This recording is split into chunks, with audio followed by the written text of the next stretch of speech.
Welcome back my channel NK Boro Vlogs Baksa जिल्लानि दारागाव picnic place में बरायबाय गासिखौबो बिथांनि मुङा जाबाय मार्जेन बसुमतारी बिथाङा काम फ्रम सनितपुर जिल्ला अरिजिनेलि गहपुर बिथाङा बाक्सानि बे दारागाव नायनो लुबैनानै फैदों गासैखौबो बिथाङा विश खालामदों हाय होन हेल' होन हाय हेल' हंला होन हंला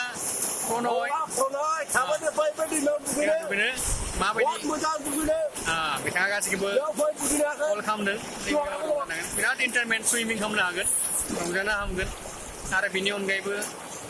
गोबां स्पेस दङ आरो बेरायनो हानाय बेयाव ओरैबायदि मोजां बे हंलामोन प्रनयमोन बिथांनि बेस्ट फ्रेन्ड जानो हागौ बिथांखौ आं दिखांदों बिथाङा अरिजिनेलि साख्रियानो मावो डेभेलपमेन्ट सार्भिस मावो डिफेन्स लेभेलाव जानो हक मोजां बिदिनो लाबाय थाथों फेमिलिखौबो लाबोथों बाक्सा जिल्लानि दारागावआव देरहालांबाय थाथों देरबाय थाथों मानसि नांगौ भिउस नांगौ आरो बेयाव टुरिस्ट नांगौ बेखायनो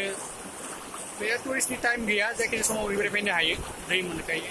बेरायनो थाखाय भिउसफोरा मोजां जाखायो दैज्लांबा बांसिन मोजां जायो आरो मेसेंनिफ्राय बेखायनो गासैबो टुरिस्टनि बेरायबाय आङो NK ब्लग चेनेलनिफ्राय गासैबो बरायफिनबाय जोंनिथिं फैनो थाखाय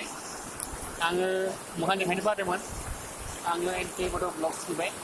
बिथां मार्जेन बसुमतारी गासै बरायबाय thank you to all of you जोबनायाव गासैखौबो साबस्क्राइब लोगोसे लाइक आरो